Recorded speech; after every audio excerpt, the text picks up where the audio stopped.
जय हिंद साथियों, बहुत बहुत स्वागत है एक बार फिर से आप सभी प्यारे साथियों का बीए सेमेस्टर वाला में। दोस्तों, आप भारत के किसी भी यूनिवर्सिटी से हैं, किसी भी राज्य से हैं, तो आप इस क्लास को अटेंड कर सकते हैं। ठीक है, जो दीनदयाल उपाध्याय गोरखपुर विश्वविद्यालय हैं उनके लिए भी ये क्लास है दोस्तों।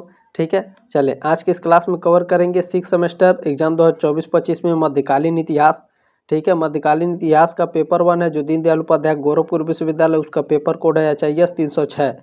पेपर का नाम क्या है भैया? Era of Gandhi and mass movement, Gandhi का युग और जन आंदोलन। ठीक है, 6 सेमेस्टर याद रखिएगा, 6 सेमेस्टर मध्यकालीन इतिहास है और जो दीनदयाल उपाध्याय गोरखपुर विश्वविद्यालय है HIS, ठीक है, 306 उसका पेपर कोड है।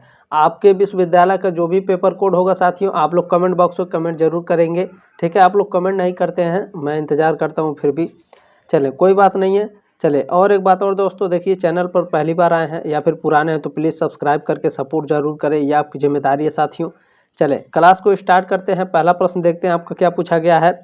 कैबिनेट मिशन के विषय में किसने कहा था कि तत्कालीन परिस्थितियों में ब्रिटिश सरकार द्वारा प्रस्तुत यह सर्वोत्तम प्रलेख है? तो यह महात्मा गांधी जी ने कहा था। डी ऑप्शन करेक्ट हो जाएगा। ठीक है, जल्दी जल्दी देखने का प्रयास करेंगे साथियों। चले प्रश्न नंबर 2 क्या कहा गया है। कैबिनेट मिशन के बारे में किसने कहा था कि मुसलमान उस योजना में पाकिस्तान का बीज देख रहे थे और कांग्रेस वाले अखंड भारत का? तो यह सरदार वल्लभ भाई पटेल ने कहा था। बी ऑप्शन करेक्ट है आपका। प्रश्न नंबर 3 आपका क्या कहा गया है। 1946 के चुनाव में निर्वाचित के लिए निर्धारित कुल 102 स्थानों में कांग्रेस को कितने स्थान प्राप्त हुए थे? तो 59 स्थान प्राप्त हुआ था। सी ऑप्शन करेक्ट हो जाएगा। चलिए चौथा प्रश्न क्या है। ये सभी मोस्ट इंपॉर्टेंट प्रश्न है। ठीक है, मॉडल पेपर के अनुसार ये बनाया गया है, ध्यान रखेंगे। चौथा प्रश्न है, निम्न में से कौन कैबिनेट मिशन योजना का सदस्य नहीं था? तो साथियों, लॉर्ड पैथिक लॉरेंस ये थे, एवी अलेक्जेंडर ये भी थे, सर स्टैमफोर्ड क्रिप्स ये भी थे, लॉर्ड एमरी नहीं थे। ठीक है, लॉर्ड एमरी आपके कैबिनेट मिशन योजना के सदस्य नहीं थे। डी ऑप्शन करेक्ट हो जाएगा। चले पांचवा प्रश्न देखेंगे क्या है। 1946 के कैबिनेट मिशन का नेतृत्व किया गया था, किसके द्वारा किया गया था भैया? तो सर पैथिक लॉरेंस द्वारा किया गया था। ए ऑप्शन करेक्ट हो जाएगा पांचवे का। चले प्रश्न नंबर 6 क्या पूछा गया है। निम्न में से किसे भारतीय संविधान सभा का अध्यक्ष निर्वाचित किया गया? तो राजेंद्र प्रसाद जी को, ठीक है, डॉक्टर राजेंद्र प्रसाद जी को भारतीय संविधान सभा का अध्यक्ष निर्वाचित किया गया था। ए ऑप्शन करेक्ट हो जाएगा। प्रश्न नंबर 7 पूछा है, भारतीय विश्वविद्यालय अधिनियम किस वायसराय के शासनकाल में पारित किया गया? भारतीय विश्वविद्यालय अधिनियम लॉर्ड कर्जन के शासनकाल में पारित किया गया था। ए ऑप्शन करेक्ट हो जाएगा। प्रश्न नंबर 8 क्या पूछा गया है। बंगाल का विभाजन कब हुआ था? तो 16 अक्टूबर 1905 को बंगाल का विभाजन हुआ था। तो उस समय बंगाल के वायसराय कौन थे? लॉर्ड कर्जन थे, ये भी ध्यान रखेंगे।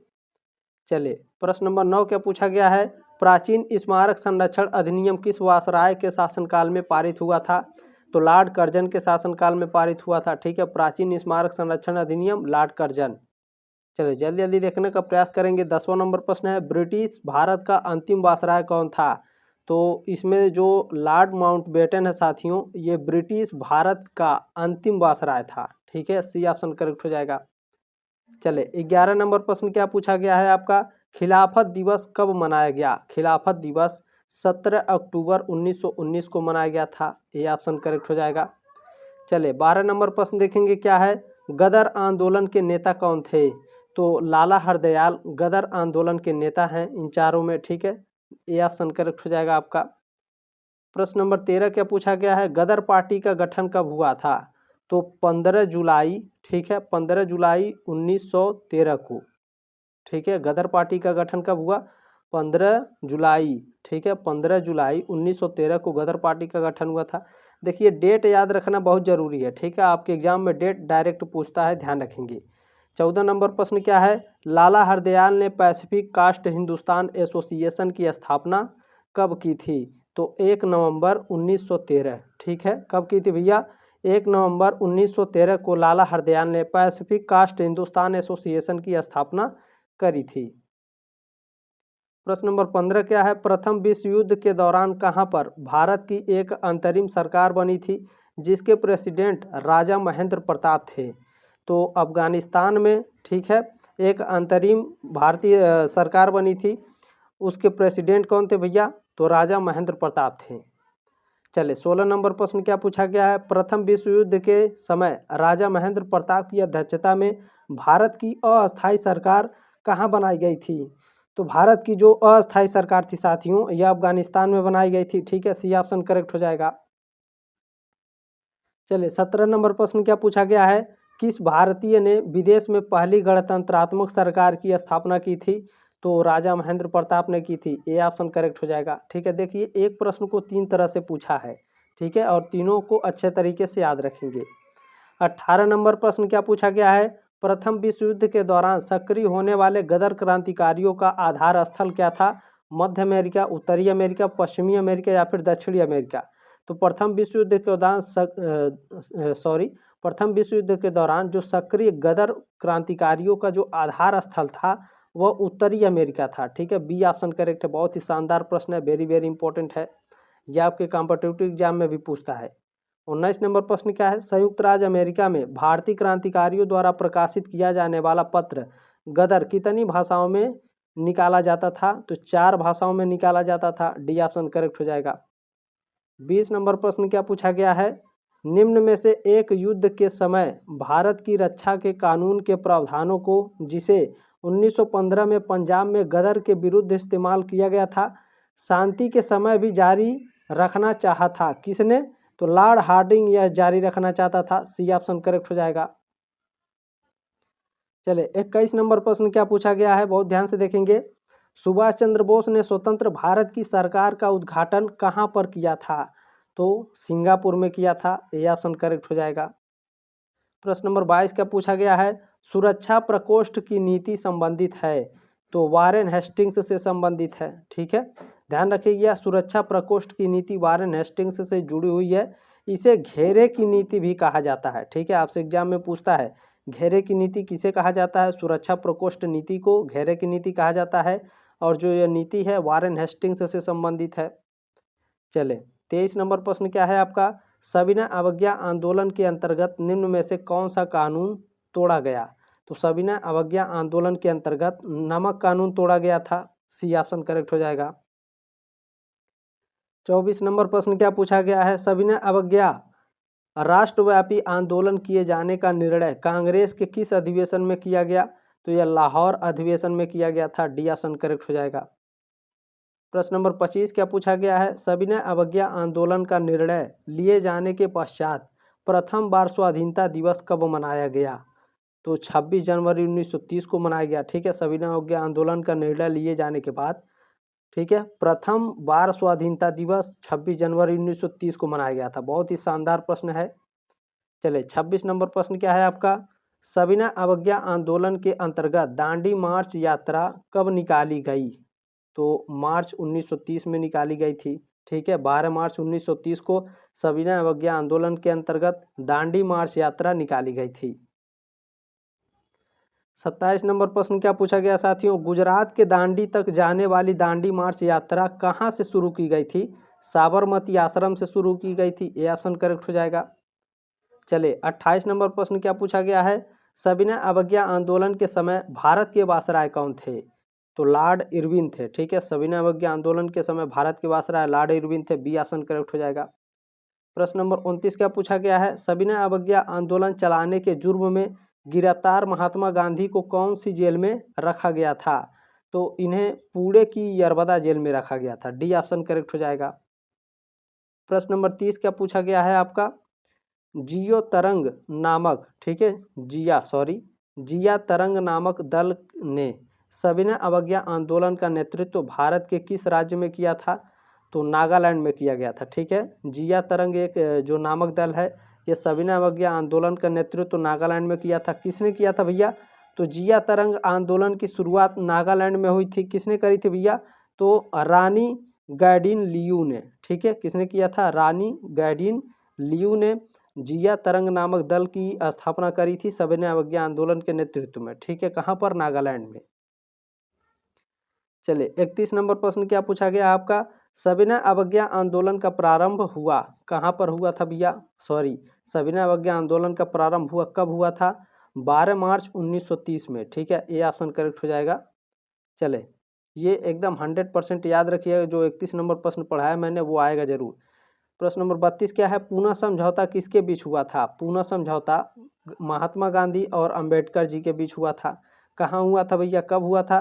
पूना समझौता, जिसे पूना पैक्ट भी कहा जाता है, 24 सितंबर 1932 को महात्मा गांधी और डॉक्टर भीमराव अंबेडकर के बीच पुणे की यरवदा सेंट्रल जेल में हुआ था। प्रश्न नंबर 33 क्या पूछा गया है, भारतीय राष्ट्रीय कांग्रेस ने पूर्ण स्वराज का प्रस्ताव कब पास किया था? तो 19 दिसंबर 1929 को भारतीय राष्ट्रीय कांग्रेस ने पूर्ण स्वराज का प्रस्ताव पारित किया था। ठीक है, 19 दिसंबर 1929। प्रश्न नंबर 34 क्या है, करो या मरो का नारा किस आंदोलन में लगाया गया? तो करो या मरो का नारा जो था साथियों, भारत छोड़ो आंदोलन में लगाया गया था। बी ऑप्शन करेक्ट है। चले 35 नंबर प्रश्न आपका क्या पूछा गया है, द्वितीय विश्व युद्ध के दौरान नेविल चैम्बरलेन ने त्यागपत्र पश्चात ब्रिटेन का प्रधानमंत्री कौन था? तो विंस्टन चर्चिल था। ए ऑप्शन करेक्ट है आपका। प्रश्न नंबर 36 क्या है, वर्धा प्रस्ताव का दूसरा नाम क्या है? वर्धा प्रस्ताव का दूसरा नाम है भारत छोड़ो प्रस्ताव। सी ऑप्शन करेक्ट हो जाएगा 36 का। प्रश्न नंबर 37 क्या पूछा गया है, भारत छोड़ो आंदोलन के समय भारत का वायसराय कौन था? तो भारत छोड़ो आंदोलन के समय भारत का वायसराय लॉर्ड लिनलिथगो थे। ठीक है, ए ऑप्शन करेक्ट हो जाएगा आपका 37 का। प्रश्न नंबर 38 क्या है, जर्मनी के आत्मसमर्पण के बाद किस वर्ष ब्रिटेन में मजदूर पार्टी के हाथ में सत्ता आ गई थी? तो 1945 में जर्मनी के आत्मसमर्पण के बाद ब्रिटेन में जो मजदूर थे उनके हाथ में सत्ता आ गई थी। बी ऑप्शन करेक्ट हो जाएगा। प्रश्न नंबर 39 क्या पूछा गया है आपका? प्रश्न नंबर 39 है, अगस्त 1942 में अखिल भारतीय कांग्रेस समिति के अध्यक्ष कौन थे? तो मौलाना अबुल कलाम आज़ाद थे। बी ऑप्शन करेक्ट है आपका। प्रश्न नंबर 40 का पूछा गया है, भारत छोड़ो आंदोलन के दौरान उत्तर प्रदेश के निम्नलिखित में से किसमें समानांतर सरकार की स्थापना की गई थी? तो बलिया में। ठीक है, ये ऑप्शन करेक्ट हो जाएगा। वेरी वेरी मोस्ट इंपॉर्टेंट प्रश्न है। चले, मैं दोबारा इसलिए नहीं पढ़ा रहा हूँ, देखिए टाइम भी नहीं है, कल आप लोगों का एग्जाम लगा हुआ है। ठीक है, चले जल्दी जल्दी देखने का प्रयास करेंगे। भारत छोड़ो आंदोलन के दौरान बिहार में महाधिवक्ता के पद से त्यागपत्र किसने दिया था? तो बलदेव सहाय ने दिया था। बी ऑप्शन करेक्ट हो जाएगा 41 का। प्रश्न नंबर 42 का पूछा गया है, भारतीय राष्ट्रीय कांग्रेस की स्थापना कब किया गया था? तो 28 दिसंबर 1950 को भारतीय राष्ट्रीय कांग्रेस की स्थापना किया गया था। प्रश्न नंबर 43 क्या है आपका, साबरमती आश्रम की स्थापना महात्मा गांधी जी ने कब की थी? तो 1917 में साबरमती आश्रम की स्थापना किए थे महात्मा गांधी जी ने।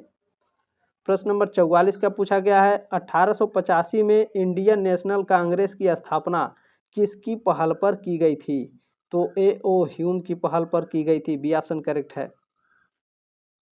प्रश्न नंबर 45 क्या पूछा गया है, कांग्रेस के प्रथम अधिवेशन की अध्यक्षता किसके द्वारा की गई?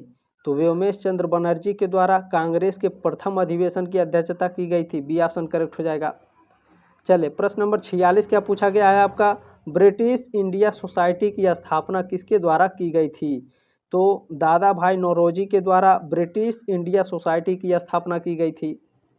चले, 47 नंबर प्रश्न देखेंगे क्या है साथियों, कैबिनेट मिशन के भारत आगमन के समय भारतीय राष्ट्रीय कांग्रेस का अध्यक्ष कौन था? तो मौलाना अबुल कलाम आज़ाद थे। सी ऑप्शन करेक्ट हो जाएगा। प्रश्न नंबर 48 क्या है आपका, कैबिनेट मिशन योजना के विषय में निम्न में से कौन सा सही नहीं है? तो प्रांतीय समूहीकरण, ये आपका करेक्ट है। भारतीय सदस्यों वाला अंतरिम मंत्रिमंडल, ये भी है साथियों करेक्ट। पाकिस्तान की स्वीकृति नहीं थी। ठीक है, सी ऑप्शन करेक्ट हो जाएगा आपका। 49 नंबर प्रश्न क्या है, निम्न में से किस वर्ष बंगाल के मिदनापुर जिले में जातीय सरकार की स्थापना हुई थी? तो 1942 में साथियों। ठीक है, सन 1942 में, ठीक है, बंगाल के मिदनापुर जिले में जातीय सरकार की स्थापना हुई थी। डी ऑप्शन करेक्ट हो जाएगा। प्रश्न नंबर 50 क्या कहा गया आपका, किसने क्रिप्स प्रस्ताव को एक डूबते हुए बैंक तिथित चेक कहा था? तो यह महात्मा गांधी जी ने कहा था। ठीक है, सी ऑप्शन करेक्ट हो जाएगा। प्रश्न नंबर 51 क्या पूछा गया है आपका, वर्ष 1946 ईस्वी में गठित अंतरिम कैबिनेट की अध्यक्षता किसने की थी? तो जवाहरलाल नेहरू ने की थी। बी ऑप्शन करेक्ट हो जाएगा। प्रश्न नंबर 52 क्या पूछा गया, 1946 में निर्मित अंतरिम सरकार के कार्यपालक परिषद के उपसभापति कौन थे? पंडित जवाहरलाल नेहरू थे। ठीक है, 1946 में निर्मित अंतरिम सरकार में कार्यपालक परिषद के उपसभापति जवाहरलाल नेहरू थे, ध्यान रखेंगे।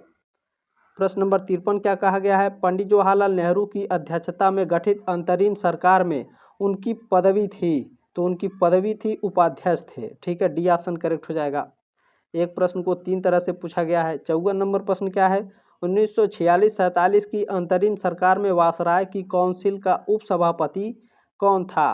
तो पंडित जवाहरलाल नेहरू थे। ठीक है, सी ऑप्शन करेक्ट हो जाएगा। 4 तरह से प्रश्न हो गया आपका, ये पूछेगा जरूर, ध्यान रखेंगे। प्रश्न नंबर 55 क्या है आपका साथियों, स्वतंत्र भारत के लिए संविधान की रचना हेतु संविधान सभा का विचार निम्न में से सर्वप्रथम प्रस्तुत किया था? किसने किया था भैया? तो कांग्रेस पार्टी ने सन 1936 में प्रस्तुत किया था। ठीक है, बी ऑप्शन करेक्ट हो जाएगा 55 का। प्रश्न नंबर 56 क्या पूछा गया है आपका, भारत के लिए संविधान की रचना हेतु संविधान सभा का विचार निम्न में से सर्वप्रथम किसने प्रस्तुत किया था? तो स्वराज पार्टी ने 1924 में किया था, ए ऑप्शन करेक्ट हो जाएगा। प्रश्न नंबर 57 क्या है, भारत के लिए संवैधानिक सभा का विचार सर्वप्रथम निम्न में रखा गया? कहाँ रखा गया? क्रिप्स प्रपोजल में रखा गया था, सी ऑप्शन करेक्ट हो जाएगा। प्रश्न नंबर 58 क्या पूछा गया आपका, साइमन गो बैक के नारे का निर्माण किसने किया था? तो यूसुफ मेहर अली ने किया था, ए ऑप्शन करेक्ट हो जाएगा। प्रश्न नंबर 59 क्या पूछा गया है आपका, नेहरू रिपोर्ट द्वारा अनुमोदित स्वतंत्र उपनिवेश के विचार का निम्नलिखित में से किसने विरोध किया था? तो सुभाष चंद्र बोस जी ने विरोध किया था। 59 का सी ऑप्शन करेक्ट हो जाएगा। चले, प्रश्न नंबर 60 क्या पूछा गया है, फरवरी 1928 में आयोजित सर्वदलीय सम्मेलन के अध्यक्ष निम्न में से कौन थे? तो डॉक्टर M.A. अंसारी थे। ठीक है, बी ऑप्शन करेक्ट हो जाएगा 60 का। प्रश्न नंबर 61 क्या है, सविनय अवज्ञा आंदोलन के अंतर्गत नमक कानून कब तोड़ा गया? तो बहुत ही शानदार प्रश्न है, 6 अप्रैल 1930 को। ठीक है, 6 अप्रैल 1930 को सविनय अवज्ञा आंदोलन के अंतर्गत नमक कानून तोड़ा गया था। चले, प्रश्न नंबर 62 क्या पूछा गया है आपका, सविनय अवज्ञा आंदोलन के अंतर्गत सरकारी कामकाजों की अवहेलना हेतु राष्ट्रीय सप्ताह कब से कब तक मनाया गया? तो 6 अप्रैल से 13 अप्रैल 1930 तक मनाया गया, सी ऑप्शन करेक्ट हो जाएगा। प्रश्न नंबर 63 क्या पूछा गया है, सविनय अवज्ञा आंदोलन को राष्ट्रव्यापी आंदोलन बनाने के जुर्म में जवाहरलाल नेहरू को कब गिरफ्तार किया गया था? तो 16 अप्रैल 1930 को गिरफ्तार किया गया था। ठीक है, ए ऑप्शन करेक्ट हो जाएगा आपका। इंस्टाग्राम पर मुझे फॉलो कर लीजिएगा जरूर। चलें, 64 नंबर प्रश्न क्या है, ब्रिटिश सरकार के विरुद्ध सविनय अवज्ञा आंदोलन की शुरुआत करने के जुर्म में महात्मा गांधी को कब गिरफ्तार किया गया? तो इनको 4 मई 1930 को गिरफ्तार किया गया था, बी ऑप्शन करेक्ट हो जाएगा। चलें, 65 नंबर प्रश्न क्या पूछा गया है, अमेरिकी पत्रकार जो महात्मा गांधी के भारत छोड़ो आंदोलन के दौरान उनके साथ था, तो अच्छा भैया उनके साथ थे तो उनका नाम क्या था? Louis Fischer, A option correct हो जाएगा 65 का। प्रश्न नंबर 66 पूछा गया है, डॉक्टर राजेंद्र प्रसाद को 9 अगस्त 1942 को गिरफ्तार करके भेजा गया, कहाँ भेजा गया था? तो उनको बांकीपुर जेल में भेजा गया था। ठीक है, डॉक्टर राजेंद्र प्रसाद को 9 अगस्त 1942 को गिरफ्तार किया गया था, कहाँ भेजा गया? Bankipur jail, B option correct है। चले, प्रश्न नंबर 67 क्या है आपका, आज़ाद हिंद फौज दिवस कब मनाया गया था? तो 12 नवंबर 1945 को आज़ाद हिंद फौज दिवस मनाया गया था, ए ऑप्शन करेक्ट हो जाएगा।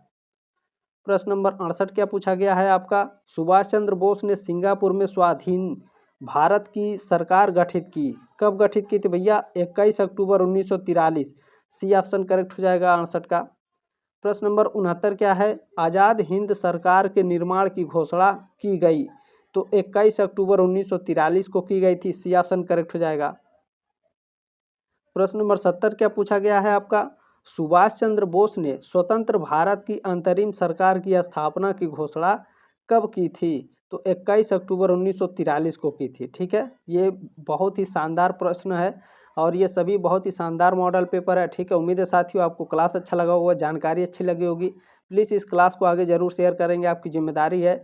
1 लाइक ज़रूर कीजिएगा, बहुत मेहनत लगी है आपकी क्लास कराने में। ठीक है, जल्दी मिलते हैं साथियों आपके नेक्स्ट मॉडल पेपर में। तब तक के लिए जय हिंद, वंदे मातरम।